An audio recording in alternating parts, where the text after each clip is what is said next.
we discuss some basic concepts of sets and some concepts related to sets and relations and functions. Now, first of all, we discuss finite set and infinite sets. Finite sets having some specific number of elements. Let's suppose आपके पास एक set है A जिसमें elements हैं 1, 2 and 3. आप इसे count कर सकते हैं, इसमें कितने एलिमेंट्स हैं? 3 एलिमेंट्स हैं. तो ये फाइनाइट सेट है. इसी तरह अगर आप ऐसा सेट जिसमें आपके पास फाइनाइट नंबर ऑफ एलिमेंट्स ना हो, let's suppose 2, 4, 6, 8 and so on, इस किस्म के सेट को हम इन्फिनिट सेट कहते हैं. अब उसके बाद जो है वो हम डिस्कस करते हैं वेन डायग्राम. वेन डायग्राम जो है वो बेसिकली हम ग्राफिकली रिप्रेजेंट करते हैं किसी भी सेट को. अब वेन डायग्राम में आप क्या करते हैं, आपके पास यूनिवर्सल सेट जो है वो आप उसे रिप्रेजेंट करते हैं रेक्टेंगल से. उसके अलावा जो आपके पास जितने भी सेट अंडर कंसिडरेशन होते हैं, सेट ए और बी अगर आपके पास अंडर कंसिडरेशन है तो उसे आप रीजन या डिस्क की फॉर्म में रिप्रेजेंट करते हैं, set A and set B. यहाँ इन वेन डायग्राम की रिप्रेजेंटेशन को देख के आप बता सकते हैं कि ये सेट जो है क्या ये सब सेट है, क्या ये ओवरलैपिंग सेट है या डिसजॉइंट सेट्स है. यहाँ पे अगर हम देखें तो इन दोनों में कुछ भी कॉमन नहीं, तो लिहाजा ए और बी जो है वो डिसजॉइंट सेट्स है. सिमिलरली अगर आपके पास जो रिप्रेजेंटेशन है वेन डायग्राम के जरिए वो कुछ इस तरह से हो, ये सेट बी है और ये सेट ए है, तो इस ये यहाँ से आप देख के बता सकते हैं कि ए इज सबसेट ऑफ बी. ए के तमाम पोर्शन जो है सारे के सारे एलिमेंट्स जो है वो सेट बी में है. सिमिलरली अगर आपके पास रिप्रेजेंटेशन जो है वेन डायग्राम के जरिए वो इस तरह से हो, ये सेट ए और ये सेट बी, तो यहाँ से आप देख सकते हैं सेट ए और बी में कुछ पोर्शन कॉमन है और कुछ पोर्शन ऐसा है जो कॉमन नहीं है. तो इसका मतलब ये हुआ कि सेट ए और बी जो है वो ओवरलैपिंग सेट है. नेक्स्ट जो है वो हम डिस्कस करते हैं कि हम सेट्स पे कौन से ऑपरेशन अप्लाई कर सकते हैं. अगर आपके पास सेट ए और सेट बी गिवन हो, ये जरूरी नहीं है कि आपके पास दो ही सेट गिवन हो, दो या दो से ज्यादा सेट्स भी आपके पास हो सकते हैं. 1, 2, 3 बी सेट आपके पास है 2, 4, 6, तो आप इन पे यूनियन का ऑपरेशन अप्लाई कर सकते हैं. ए यूनियन बी में ए के भी तमाम एलिमेंट्स आएंगे और बी के भी तमाम एलिमेंट्स आएंगे, और जो कॉमन है वो भी और जो कॉमन नहीं है वो भी. तो इसमें कौन से एलिमेंट आएंगे? 1, 2, 3, 4, 6 है, ये 6. तो ये आप ये देखेंगे ये आपके पास 1 और 2, 1 जो है वो आपके पास इसका एलिमेंट है 1, 2, 3, और 4 और 6 जो है वो आपके पास बी का एलिमेंट है. 2 ऐसा एलिमेंट है जो ए में भी है और बी में भी है. सिमिलरली आप इंटरसेक्शन फाइंड कर सकते हैं. ए इंटरसेक्शन बी में वो एलिमेंट्स आएंगे सेट ए और बी के जो सेट ए में भी हो और सेट बी में भी हो. तो सेट ए में आपके पास ए और बी में जो है वो 2 एक ऐसा एलिमेंट है जो कि कॉमन है. सिमिलरली आप कोई से दो सेट्स का डिफरेंस फाइंड कर सकते हैं. ए डिफरेंस बी का मतलब ये है कि सेट ए के वो एलिमेंट जो सेट बी में ना हो. तो सेट ए के वो एलिमेंट जो सेट बी में नहीं है वो है 1 और 3.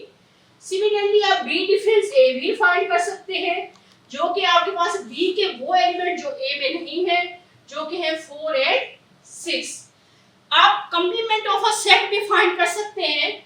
किसी भी सेट का अगर आपने कंप्लीमेंट फाइंड करना हो तो वो बेसिकली इक्वल होता है यूनिवर्सल सेट डिफरेंस सेट ए. अब यहाँ पे आपको यूनिवर्सल सेट की जरूरत होगी. Let's suppose universal set is 1, 2, 3, 4, 5, 6. तो ए यू डिफरेंस ए में आपके पास कौन से एलिमेंट आएंगे? यू के वो एलिमेंट जो ए में नहीं है. तो ये आपके पास आएगा 4, 5 और 6. बी कंप्लीमेंट में कौन से एलिमेंट आएंगे? यूनिवर्सल सेट डिफरेंस बी, यानी कि बी के यू के वो एलिमेंट जो सेट बी में नहीं है, तो वो आपके पास आएगा जस्ट 5. अब उसके बाद आप ये देख सकते हैं कि वेन डायग्राम के जरिए भी रिप्रेजेंट कर सकते हैं इनका आंसर. अगर आप यहाँ पे ये वेन डायग्राम आपको गिवन है और आपसे वो कहें कि आपसे शेडेड करें ए यूनियन बी को, तो ए यूनियन बी के एरिया को आपने शेडेड करना है तो ए के भी तमाम एलिमेंट्स आएंगे, इस एरिया को भी आप शेड करेंगे और इसको भी, इस रीजन को भी आप शेड करेंगे. ये ए यूनियन बी का आंसर होगा। अगर ये डायग्राम आपको गिवन है और आपको कहा जा रहा है कि ए इंटरसेक्शन बी फाइंड करें, तो ए इंटरसेक्शन बी में कॉमन एलिमेंट्स आने हैं, तो ये वाला पोर्शन जो है वो शेड होगा। ये वो पोर्शन है जो ए में भी है और जो बी में भी है।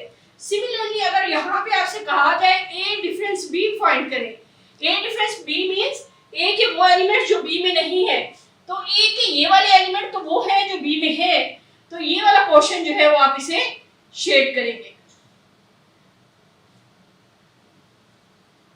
अब जो है हम डिस्कस करते हैं कोई से दो नॉन एम्प्टी सेट की कार्टेशियन प्रोडक्ट कैसे फाइंड की जा सकती है। अगर आपके पास ए और बी जो है कोई से दो नॉन एम्प्टी सेट है, लेट्स सपोज ए जो है इक्वल है 1 2 एंड 3 और बी जो है वो इक्वल है आपके पास 2 4 एंड 6, तो ए क्रॉस बी जो है ये बेसिकली क्या होगा, इसमें ऑर्डर्ड पेयर्स होंगे a b such that a belongs to A and b belongs to B. Order pairs basically क्या होते हैं, ऑर्डर पेयर्स जो है वो ए बी के फॉर्म में लिखे जाते हैं इस तरह से, और अगर आप इनकी रूटीन वो इनकी जो ऑर्डर जो है वो चेंज कर दें तो वो कभी भी इक्वल नहीं होंगे। यानी कि आपके पास 1 2 ऑर्डर पेयर जो है वो इक्वल नहीं होगा 2 1 के। लेकिन इन सेट नोटेशन अगर आपके पास एक सेट है जिसमें दो एलिमेंट है 1 एंड 2, वो इक्वल होता है अगर आप सेट एक ऐसा लें जिसमें दो एलिमेंट्स है 2 एंड 1। तो बेसिकली सेट में आपके पास ऑर्डर जो है वो मेंटेन करना जरूरी नहीं होता, लेकिन ऑर्डर पेयर में जो है वो अपने ऑर्डर मेंटेन करना जरूरी होता है। तो ए क्रॉस बी में ऐसे ऑर्डर पेयर्स आएंगे जिसका फर्स्ट एलिमेंट हर हाल में ए से बिलोंग करे और सेकंड एलिमेंट हर हाल में बी से बिलोंग करे। तो इस सेट के अगर हम ए क्रॉस बी फाइंड करें तो हमारे पास 1 2 1 4 1 6 फर्स्ट एलिमेंट हमने ए का लिया, सेकंड बी का, फर्स्ट ए का सेकंड बी का, फर्स्ट ए का सेकंड बी का। सिमिलरली 2 2 2 4 2 6 3 2 3 4 3 6। इसी तरह से हम बी क्रॉस ए भी फाइंड कर सकते हैं। इसमें ऐसे ऑर्डर पेयर आएंगे जिसमें फर्स्ट एलिमेंट सेट बी का होगा और सेकंड एलिमेंट सेट ए का होगा। इसमें आपके पास ऑर्डर पेयर बनेंगे 2 1 2 2 2 3 4 1 4 2 4 3 6 1 6 2 6 3।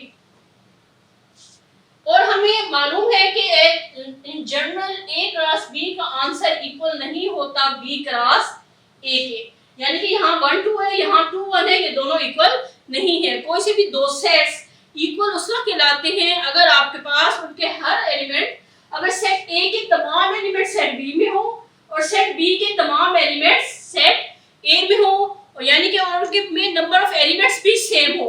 अगर आपके पास कोई सेट ए है जिसमें एलिमेंट्स हैं 1 2 एंड 3 और सेट बी जो है उसके एलिमेंट है 3 1 2, तो यहां से आप देख के कह सकते हैं A is subset of B and B is subset of A. This implies A equal to B. अब कोई से दो सेट इक्विवेलेंट भी होते हैं, उस केस में आपके पास ये होता है कि आपके पास जरूरी नहीं है कि नंबर ऑफ एलिमेंट्स सेम हो। एलिमेंट सेम हो 1 2 3 अगर सेट A है और सेट B में जो एलिमेंट्स हैं वो A B C है, नंबर ऑफ एलिमेंट्स सेम होने चाहिए। इसमें भी 3 एलिमेंट्स हैं, इसमें भी 3, लेकिन जो है इसमें क्या है आपके पास सेम एलिमेंट्स नहीं है। यहाँ 1 2 3 है, यहाँ A B C है, तो ये दोनों सेट्स जो है इक्विवेलेंट सेट है, और अगर सेम एलिमेंट हो तो ये इक्वल सेट्स है। अब हम डिस्कस करते हैं रिलेशन। बाइनरी रिलेशन डिस्कस करने से पहले हमारे पास आपके पास कोई से दो नॉन एम्प्टी सेट होने चाहिए। 1 2 let's suppose set A 1 2 3 contain कर रहा है, सेट B जो है वो 2 4 कंटेन कर रहा है, तो A क्रॉस B जो है वो आपके पास बनेगा 1 2 1 4 2 2 2 4 3 2 3 4। अगर आप कोई एक रिलेशन लिखना चाह रहे हैं, relation from set A to B, तो उसके लिए आपको A क्रॉस B पहले फाइंड करना पड़ेगा। और अगर आप कोई रिलेशन R लिखना चाह रहे हैं from set B to A, तो उसके लिए आपको पहले बी क्रॉस ए फाइंड करना पड़ेगी। अब आपके पास क्या है कि ए क्रॉस बी के जितने भी सबसेट्स है, जितने भी पॉसिबल सबसेट्स है, हर सबसेट को हम उसकी बाइनरी रिलेशन कहेंगे। बाइनरी रिलेशन क्या है आपके पास? अब ए क्रॉस बी के हिसाब से ए बाइनरी रिलेशन ये भी बन सकती है, ये भी बाइनरी रिलेशन है, क्योंकि ये जो है वो इसका सबसेट है R1। R2 जो है वो यूं भी हो सकता है 1 2 1 4 2 2। अब ये देखिए कि इसके सब एलिमेंट इसमें मौजूद है, लिहाजा R2 जो है वो सबसेट है ए क्रॉस बी का, तो R2 जो है वो बाइनरी रिलेशन है A टू B में। सिमिलरली आप R3 भी लिख सकते हैं 1 2 1 4 3 4। तो आपने इसी में से कुछ एलिमेंट्स ले लिए, इसी तरह से इसके बहुत सारी रिलेशन बन सकती हैं। अब किसी भी रिलेशन के हिसाब से हम ये बता सकते हैं कि उस रिलेशन की डोमेन क्या है और उस रिलेशन की रेंज क्या है। जब आपके पास कोई भी रिलेशन गिवन हो तो डोमेन उस रिलेशन यानी यहाँ R1 की जो डोमेन है एक ऐसा सेट होगा जिसमें ऑर्डर पेयर के जस्ट फर्स्ट वाले एलिमेंट्स होंगे। यहाँ फर्स्ट वाला एलिमेंट 1 है, तो R1 की डोमेन जो है 1 है।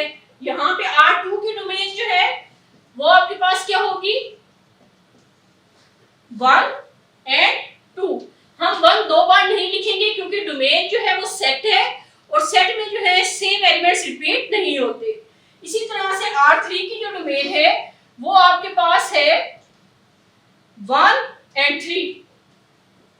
सिमिलरली आप इस रिलेशन की रेंज फाइंड कर सकते हैं। रेंज जो है वो उस रिलेशन में मौजूद तमाम ऑर्डर पेयर्स के सेकंड एलिमेंट्स को हम एक सेट के फॉर्म में लिखते हैं, वो उसकी रेंज कहलाती है। इसकी जो रेंज R1 की है वो है आपके पास ऐसा सेट जिसमें 2 है। रेंज R2 की जो है वो आपके पास ऐसा सेट है जिसमें एलिमेंट्स है 2 एंड 4।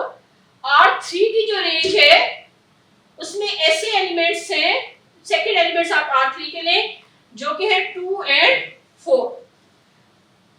अब डिफरेंट टाइप्स ऑफ रिलेशंस हैं और उसको देखते हुए हम ये बता सकते हैं। अब जरूरी नहीं है कि रिलेशन हमेशा A cross A to B में हो, रिलेशन जो है वो A टू A में भी हो सकता है। जो रिलेशन है अगर आप A टू A में फाइंड करना चाह रहे हैं तो आपको पहले A क्रॉस A फाइंड करना होगा। A cross let's suppose A आपके पास है 1 2 एंड 3, तो A क्रॉस A आपके पास बनेगा 1 1 1 2 1 3 2 1 2 2 2 3 3 1 3 2 3 3। तो रिलेशन जो है वो किसी भी नॉन एम्प्टी सेट की अपने से अपने भी हो सकती है, यानी A से A में भी फाइंड की जा सकती है। आप किसी भी ग्राफ को, किसी भी आप रिलेशन को ग्राफ में भी रिप्रेजेंट कर सकते हैं। किस तरह से रिप्रेजेंट कर सकते हैं? लेट्स सपोज आपके पास कोई एक रिलेशन है, ये हम R3 रिलेशन ले लेते हैं। यहाँ पे इस रिलेशन को ग्राफ में कैसे रिप्रेजेंट करेंगे?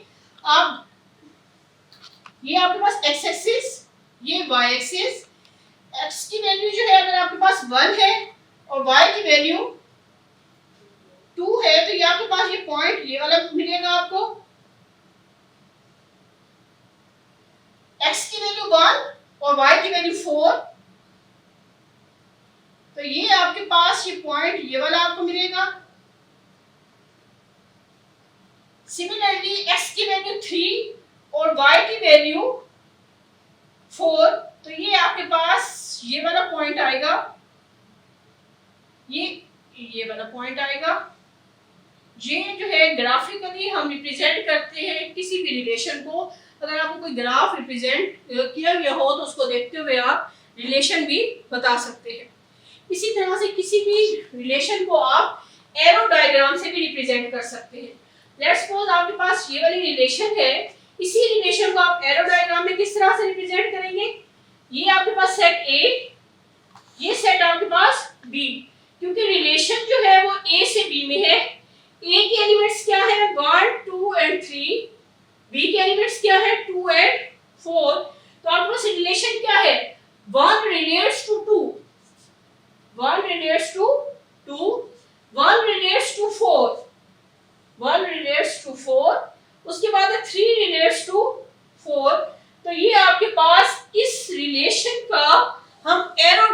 नाम से भी रिप्रेजेंट कर सकते हैं। सिमिलरली आप किसी भी रिलेशन को डायरेक्टेड ग्राफ में भी रिप्रेजेंट कर सकते हैं। वो किस तरह से आप करेंगे? अब यहाँ पे आपके पास ये, इसके लिए आपको जरूरी है कि आपके पास जो सेट है वो जो रिलेशन है वो फ्रॉम सेट ए टू ए हो। अब अगर आप इस सेट को देखें तो इसकी आपको एक रिलेशन ले लें। लेट्स सपोज आपने एक रिलेशन ली 1 1 1 3 2 2 3 2। इस रिलेशन को अगर आप डायरेक्टेड ग्राफ से रिप्रेजेंट करना चाह रहे हैं तो पहले आप सेट ए के तमाम एलिमेंट्स मेंशन करें। ये 1, ये 2, ये 3।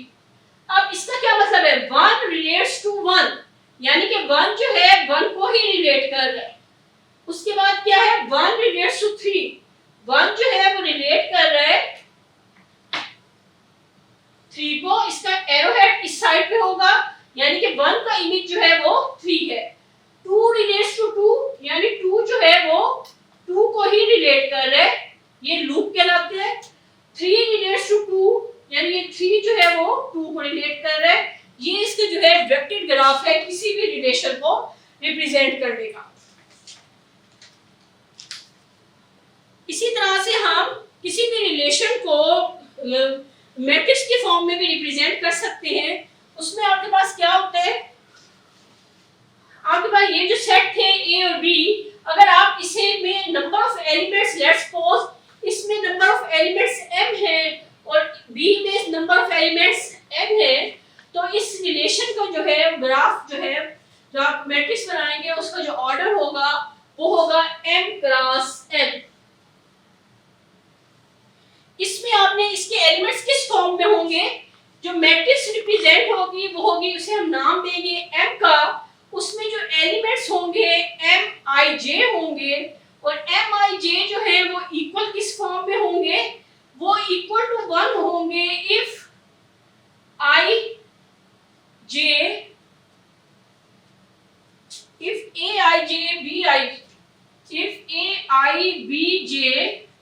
belongs to relation, equal to 0 if aibj does not belongs to relation। Basically आपके पास जो सेट ए है उसके जो कंपोनेंट्स हैं या जो एलिमेंट्स हैं वो आपके पास हैं ए आइस के फॉर्म में। अब क्योंकि आप रिलेशन को डिस्कस कर रहे हैं तो रिलेशन के हिसाब से ए आइस जो है वो आपके पास ऑर्डर पेयर्स के एलिमेंट्स हैं। यहाँ पे A1 जो है 1 है, A2 जो है 1 है, A3 जो है वो 3 है, B1 जो है वो आपके पास 2 है, B2 जो है वो आपके पास 4 है और B3 भी आपके पास 4 है। तो हर रिलेशन के हिसाब से आपके पास जो मैट्रिक्स बनेगी इस केस में उसका ऑर्डर जो है वो I क्रॉस J होगा। I जो है वो वेरी कर रहा है 1 से n तक और J जो है वो वेरी कर रहा है 1 से n तक। तो इसका जो आपके पास जो मैट्रिक्स बनेगी उसका ऑर्डर होगा m क्रॉस n। अब आपको मैं यहाँ पे रिप्रेजेंट करती हूँ मैट्रिक्स। लेट्स सपोज आपके पास एक सेट है जिसके एलिमेंट्स हैं 1 2 एंड 3। सेट B है, उसके एलिमेंट्स हैं A एंड B और इसमें रिलेशन आपके पास है 1A 2 1B 2A 2B and 3A। इसकी जब आप मैट्रिक्स रिप्रेजेंटेशन लेंगे तो पहले आप सेट A के एलिमेंट्स लिख लें, यहाँ पे 1 2 3। यहाँ सेट B के एलिमेंट्स लिख लें A B। अब आप ये देखें क्या यहाँ इस रिलेशन में ऐसा ऑर्डर पेयर है जिसका एलिमेंट 1A हो, जिसका ऑर्डर पेयर का फर्स्ट एलिमेंट 1 हो सेकंड एलिमेंट A हो? तो ऐसा नहीं है। तो यहाँ पे आप 0 लिखेंगे। 1B वाला ऑर्डर पेयर है, ये है, तो यहाँ पे आप 1 लिखेंगे। 2A वाला यहाँ पे है ऑर्डर पेयर तो 1 लिखेंगे। 2B वाला है तो वहां भी 1 लिखेंगे और 3A वाला है तो यहाँ 1 लिखेंगे। 3B वाला यहाँ ऑर्डर पेयर नहीं है तो यहाँ पे 0 लिखेंगे। तो इस मैट्रिक्स का ऑर्डर जो है वो आप देख सकते हैं 3/2 है, क्योंकि number of elements in set A जो है वो 3 है, number of elements in set B जो है वो 2 है। किसी भी आपको रिलेशन को कोई भी अगर आपको रिलेशन गिवन हो तो आप उसे ग्राफिकली रिप्रेजेंट कर सकते हैं, उसे एरो डायग्राम से इसे मैट्रिक्स के फॉर्म में भी रिप्रेजेंट कर सकते हैं। अब हम ये देखेंगे कि कोई भी रिलेशन जो है वो रिफ्लेक्सिव कब होती है, सिमेट्रिक कब होती है और नॉन सिमेट्रिक कब होती है और नॉन रिफ्लेक्सिव, और इसके अलावा जो है ट्रांजिटिव प्रॉपर्टी को सेटिस्फाई करती है या नहीं वो हम चेक कर लेंगे।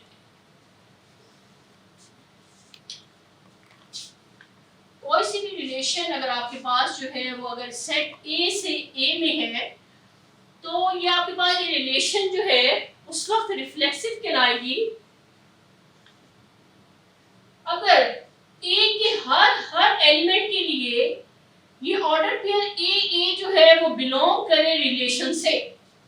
यानी कि अगर लेट्स सपोज ए में एलिमेंट है 1 तो ऑर्डर पेयर 1 1 को रिलेशन से बिलोंग करना चाहिए।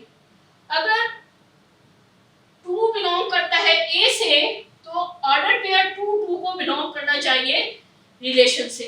ऐसी रिलेशन जो है वो रिफ्लेक्सिव रिलेशन कहलाती है। लेट्स सपोज सेट ए आपके पास है 1 2 एंड 3, ए क्रॉस ए जो है वो आपके पास है 1 1 1 2 1 3 2 1 2 2 2 3 3 1 3 2 3 3। अब आपने इसकी एक रिलेशन ली जो कि है 1 1 1 2 2 2 3 2 3 3। तो हम इस रिलेशन को रिफ्लेक्सिव उस वक्त होगी अगर 1 1 इसमें हो। क्या 1 1 इसमें है? क्या 2 2 इसमें है? वो भी है। क्या 3 3 इसमें है? वो भी है। लिहाजा ये रिफ्लेक्सिव रिलेशन है। अगर मैं इसमें से इसको कैंसिल कर दूं तो अब जो ये रिलेशन है ये 1 1 ये रिफ्लेक्सिव रिलेशन नहीं है। क्यों नहीं है? क्योंकि 1 1 तो इसमें है, 2 2 भी इसमें है, लेकिन 3 3 इसमें नहीं है। अब है सिमेट्रिक रिलेशन। सिमेट्रिक रिलेशन में ये होता है कि लेट्स सपोज आपके पास कोई रिलेशन गिवन है और अगर आपके पास if A B belongs to relation where A B belongs to set A then B A also belongs to relation। अगर A B ऑर्डर पेयर जो है वो रिलेशन से बिलोंग करता है तो B A को भी हर हाल में रिलेशन से बिलोंग करना चाहिए। इसका अब यहाँ पे अब आप देखें इस रिलेशन में 1 1 इससे बिलोंग करता है और इसको अगर पहले लिखने से बाद में लिखते हैं तो तब भी इससे बिलोंग करता है। 1 2 इससे बिलोंग करता है लेकिन 2 1 इससे बिलोंग नहीं करता, तो लिहाजा ये वाली जो आपके पास रिलेशन है ये सिमेट्रिक नहीं है। अगर मैं एक और रिलेशन लिखूं इसकी A क्रॉस A की जो कि मेरे पास है 1 2 2 1 1 2 2, तो ये वाली जो रिलेशन है ये सिमेट्रिक है क्योंकि अगर 1 2 इसमें है तो इनकी अगर मैं जगह रिप्लेस करती हूँ तो 2 1 भी इधर है, 2 2 यहाँ है तो उसकी जगह मैं रिप्लेस करती हूँ तो ये दोबारा से 2 2 बनता है, वो भी इसमें है। अगर आप किसी भी सिमेट्रिक रिलेशन की ग्राफ बनाना चाहें, आपके पास ये क्योंकि सिमेट्रिक रिलेशन है इसी तरह से हम यहाँ पे एक और भी देख सकते हैं सिमेट्रिक रिलेशन बना सकते हैं। लेट्स सपोज R2 जो है वो आपके पास है 1 1 1 2 1 3 and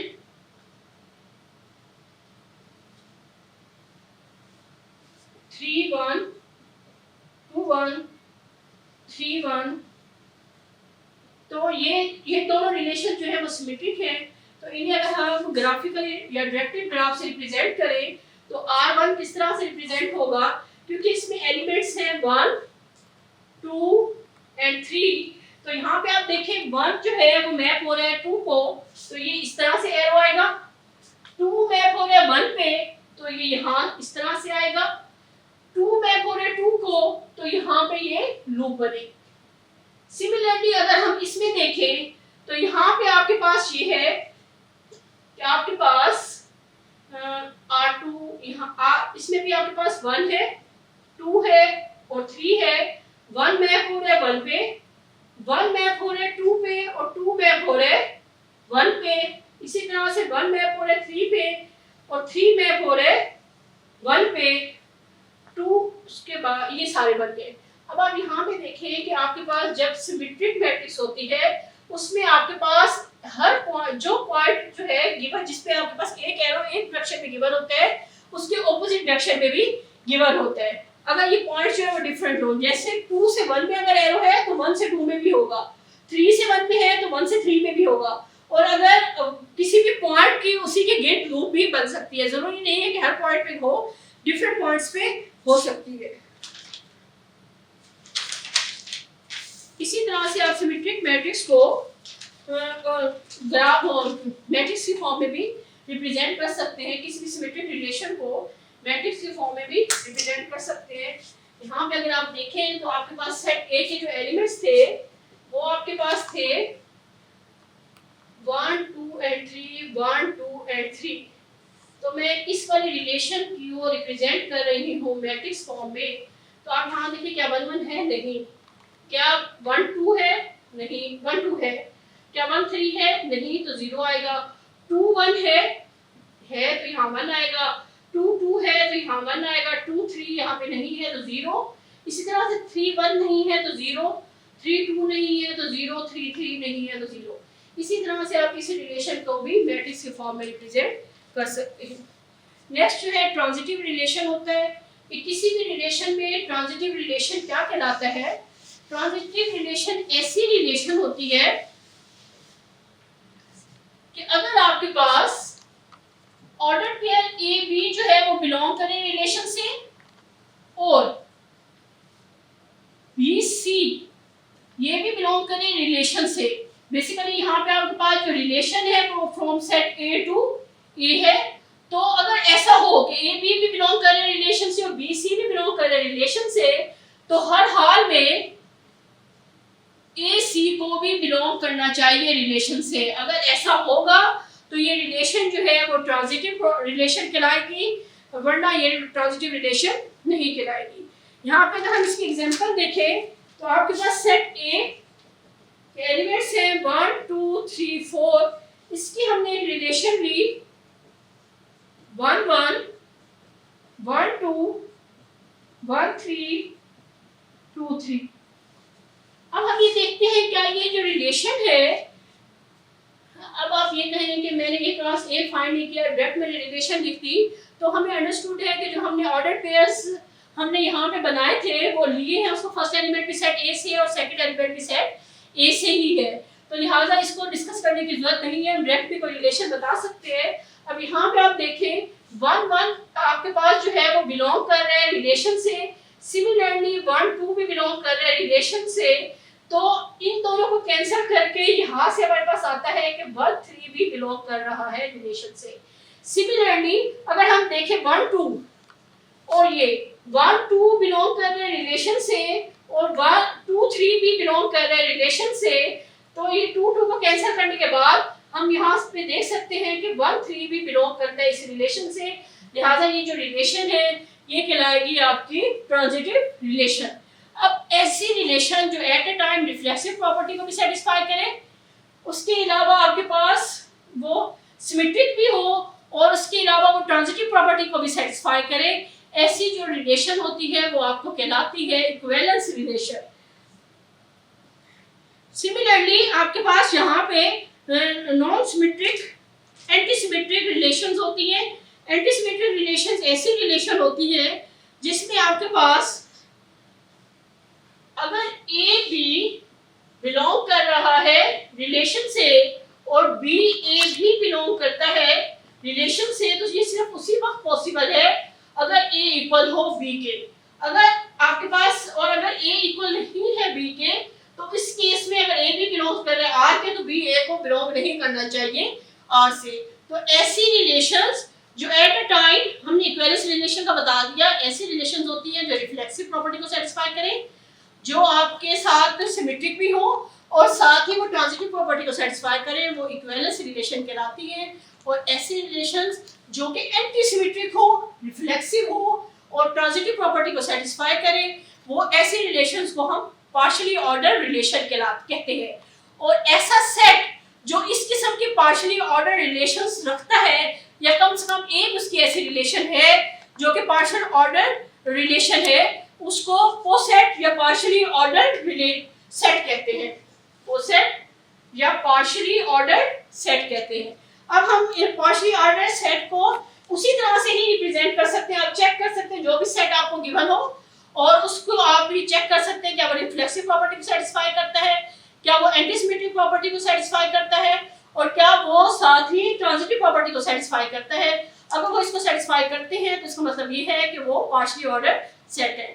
अब हमने आज के लेक्चर में ये डिस्कस किया कि सेट्स की टाइप्स कौन सी हैं। उसके अलावा हमने ये देखा कि उसमें कौन से ऑपरेशंस अप्लाई होते हैं, वेन डायग्राम्स, और उन वेन डायग्राम्स के जरिए वेन डायग्राम्स में हमने ये देखा कि कोई भी ऑपरेटर्स हम किस तरह से अप्लाई करते हैं। और उसके बाद हमने ये देखा कि रिलेशंस क्या होती हैं, बाइनरी रिलेशंस क्या होते हैं, उसके बाद reflexive relations, transitive relations, symmetric relations and antisymmetric relations. उसके बाद हमने ये भी डिस्कस किया कि पार्शियल ऑर्डर जो रिलेशन है वो कौन सी होती है और जो सेट जिसे हम कोसेट कहते हैं वो क्या होते हैं। अब इससे रिलेटेड हम एग्जांपल्स और रिलेशन से रिलेटेड कुछ अदर डेफिनेशंस, और हमें मालूम है कि रिलेशन की एक स्पेशल टाइप है फंक्शन, जो कि मैथ की हर फील्ड में, हर डिसिप्लिन में और बेसिकली हर जगह हम रियल लाइफ में भी यूज़ करते हैं फंक्शन। ये फंक्शन क्या है, ये किस चीज़ का फंक्शन है। तो बेसिकली ये फंक्शन से रिलेटेड हम बाकी और फंक्शंस की जो डिफरेंट टाइप्स हैं और ग्राफिकली हम किस तरह से चेक कर सकते हैं कि ये फंक्शन है या नहीं, इसको हम डिस्कस करेंगे नेक्स्ट लेक्चर में। इस लेक्चर में अगर आपको कोई कन्फ्यूजन हो या कोई पॉइंट आपको क्लियर ना हो तो आप कमेंट सेक्शन में कमेंट कर सकते हैं। अपनी इंस्ट्रक्शन को इजाज़त दें। अल्लाह।